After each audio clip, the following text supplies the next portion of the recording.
जय श्री कृष्ण। अभी तक श्री कृष्ण ने अपने तेजस्वी रूप का सबके सामने वर्णन किया। आज सृष्टि में अपनी सत्ता का वर्णन वो कैसे करते हैं, आज हम इस श्लोक के माध्यम से जानेंगे कि वो क्या कहते हैं। वो कहते हैं कि सृष्टि के अंदर ये च एव सात्विकः भावः राजसा तामसाश्च एव मत एव इति तान विधि। हे अर्जुन, इस सृष्टि में जो सात्विक भाव, जो रजोगुण युक्त भाव और जो तमोगुण भाव हैं, वो सब मेरे से ही उत्पन्न हुए हैं। अभी तक श्री कृष्ण ने केवल अपने तेजस्वी रूप का वर्णन किया। अब सृष्टि में अपनी सत्ता का वर्णन करते हुए उन्होंने कहा कि इस सृष्टि में आपको जितने भी तरह के भाव मिलते हैं वो सब भाव मेरे हैं, और ये जितने भाव हैं वो उत्पन्न तो मुझसे हुए हैं, ना त्वा अहम, परंतु मैं उन भावों में नहीं हूँ। इस बात को जानना बहुत ज़रूरी है कि उत्पन्न तो सभी पदार्थ उस परमात्मा से हुए हैं, परंतु परमात्मा उन भावों से नहीं है, अर्थात उनमें कभी लिप्त नहीं होता। और तेषु तु मयि, वो सब पदार्थ जो धरती पर हमें दिखाई देते हैं वो सब तो परमात्मा में है, पर परमात्मा उन पदार्थों में नहीं है।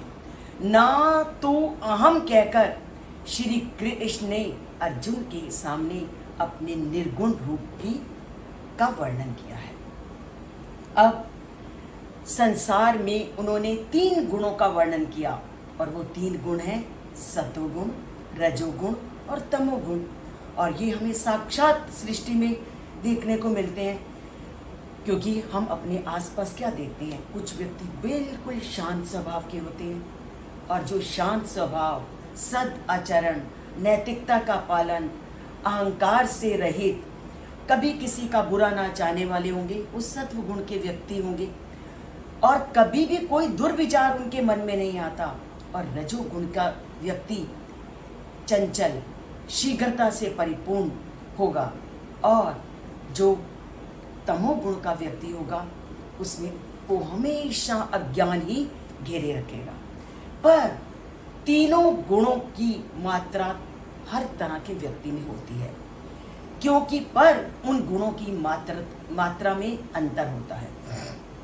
सत्व गुण के व्यक्ति में सभी सच अच्छाइयाँ होंगी, पर नींद तो उसको भी पीड़ित करती है, इसलिए जो नींद का गुण है वो तमोगुण के कारण है। निद्रा तमोगुण का लक्षण है।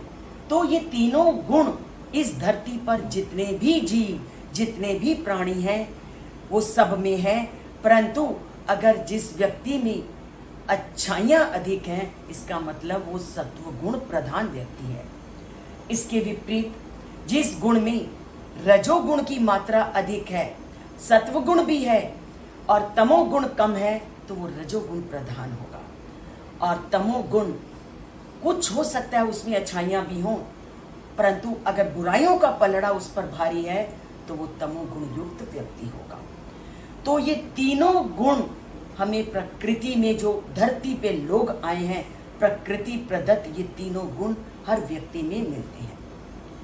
पर जो ईश्वर है वो तीनों गुणों से ऊपर है, इसलिए अगर हमें उस परम पिता परमात्मा को पाना है तो हमें भी इन तीनों गुणों से ऊपर उठना होगा।